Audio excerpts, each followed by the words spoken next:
7 goals, 1 match, 1 message sent to every team left in this tournament. And here's the part that should genuinely worry every other contender. That wasn't Germany at their best. That was Germany warming up. Before I break down why Germany might be the most dangerous team at this World Cup, let me give you some context that makes this even more unsettling.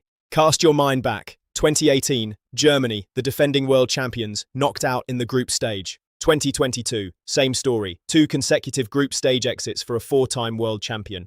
The football world wrote them off. Pundits called it a generational collapse. Fans questioned whether German football had lost its identity entirely. Julian Nagelsmann took over in September 2023. Quietly, methodically, he rebuilt the machine. Euro 2024 on home soil. They reached the quarter-finals, knocked out only by eventual champions Spain. A nation started to believe again. Then came the 2026 World Cup, and on June 14th in Houston, Texas, Germany showed the world exactly who they are. 7 goals against Curaçao, yes, but 7 goals delivered with a style, a ruthlessness, and a tactical intelligence that nobody else in this tournament has matched yet. The numbers back it up. That 7-1 victory took Germany to 239 all-time World Cup goals, past Brazil's 238, making them the highest-scoring nation in the history of this competition. That record had been Brazil's for years. Germany took it in 90 minutes. Most people watching that 7-1 win focused on the scoreline. That is completely the wrong place to look, because the real story was happening between the lines. Florian Wirtz and Jamal Musiala are the most dangerous creative partnership at this World Cup, and no team has a defensive answer for them. Let's look at what the data tells us. In 2026 World Cup qualifying, Wirtz created 20 chances for Germany, more than any other player in the squad, at an average of 3.42 chances created per 90 minutes. That is not just impressive, that is elite by any standard. Musiala, meanwhile, came into this tournament having fought back from a fractured fibula and a broken dislocated ankle, an injury he suffered at the Club World Cup in July 2025 after a collision with PSG goalkeeper Gianluigi Donnarumma. Surgery, months of rehabilitation, a grueling comeback that tested everything in him. And Nagelsmann's own verdict when he named the squad. Even at 95%, Musiala is one of the outstanding players in world football. Think about that, coming back from one of the most serious injuries a footballer can suffer, and still one of the best players on the planet. Against Curaçao, Wirtz set up Germany's very first goal, a precise 1-2 that released Enmecha to curl the ball into the far corner. In the 6th minute, the fastest goal of this World Cup so far, Musiala then added the 4th goal just after half-time, finishing with clinical precision on a right-footed shot across the goalkeeper, after a Kimmich assist. Here is the tactical reason this partnership is so destructive. Both Wirtz and Musiala operate in the half spaces, that dangerous territory between the opposition's defensive and midfield lines. They rotate constantly, they swap positions. They pull defenders out of shape. The moment one of them receives between the lines, the entire defensive structure has a decision to make. And there is no good answer.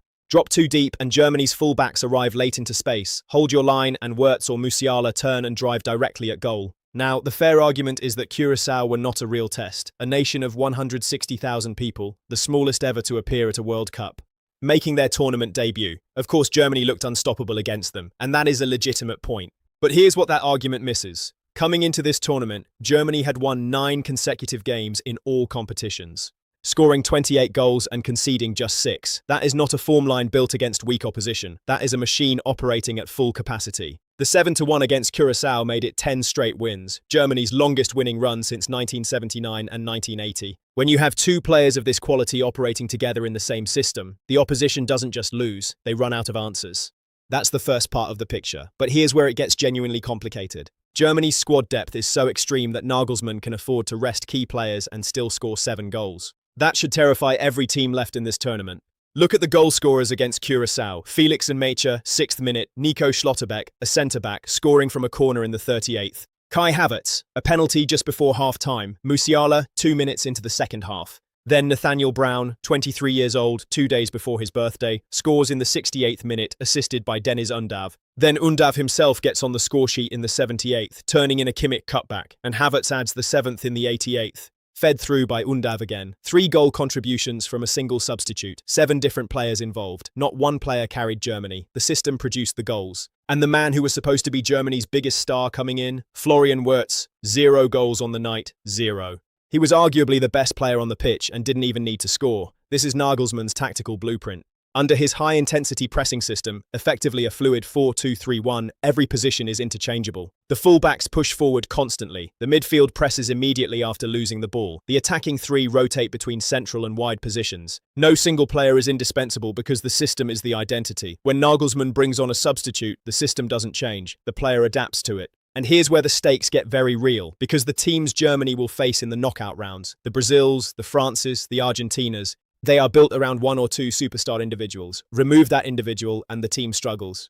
Remove Wirtz from Germany and Musiala steps up. Remove Musiala and Havertz takes over. Remove Havertz and Undav scored in the 78th minute last Sunday. This is not a squad. This is a system with multiple engines. The counter-argument here is that Nagelsmann has historically struggled with tactical consistency at tournament level.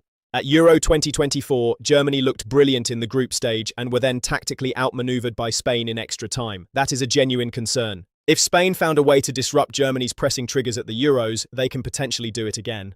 In my opinion, that Euro 2024 Spain game was the last version of this team. What we are watching in 2026 is a more mature, more ruthless Germany. The squad depth alone makes them a completely different proposition. Now, everything I just said, it all leads to this third point, and this is the one most people completely miss. Stats, tactics, depth. We have covered all of it. But here's what the numbers cannot fully capture, and this is the real reason Germany might go all the way.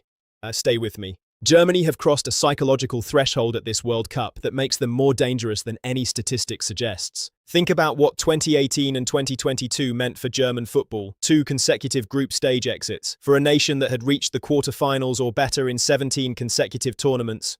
Before those 2 disasters, the humiliation was real. The pressure on this squad coming into 2026 was enormous. Then they scored 7 goals in their opening game. Then they broke the all-time World Cup scoring record, 239 goals, past Brazil's 238. And Nagelsmann's own words after the final whistle told you everything you needed to know. He said, "We really needed this convincing win. We needed this self-confidence. It was there, but it grew." That is a coach telling you his team just unlocked something. The ghost of 2018 and 2022, gone in 90 minutes. There is a very specific tactical consequence to a team playing with confidence. Germany's pressing intensity becomes almost impossible to defend against when the players believe in the system completely. Confident teams press higher, they recover the ball faster, they make decisions quicker. Against Curaçao, Germany registered 26 shots, 12 on target, with 57% possession. That is not just quality, that is a team that believes. The strongest argument against Germany going all the way is the defensive question. Curaçao did create moments. Livano Comenencia equalized at 1-1 in the 21st minute,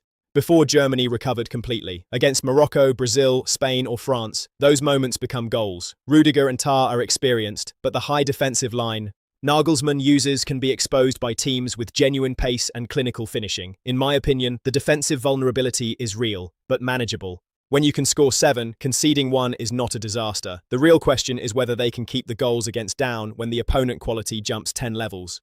That is the only genuine debate left about this Germany team. So, 3 points, 3 pieces of evidence. Now let's bring it all together. Here is where I stand, and I will be direct. From what we have seen across the data and across that opening performance, Germany are the team I would least want to face in the knockout rounds of this World Cup. Not Spain, not France, not Argentina, Germany. The numbers suggest a team operating at a historic level. The tactical evidence points to a system so flexible, so deep, so well drilled that it produces goals from everywhere. And the psychological evidence, the weight of 2 consecutive failures finally lifted, points to a team that has been released, not just improved. In my opinion, the 7-1 was not a statement about Curaçao. It was a statement about Germany. They needed 1 game, 1 performance, 1 night to remind themselves, and remind every other team at this tournament exactly who they are. Germany are back. And this time, they look unstoppable.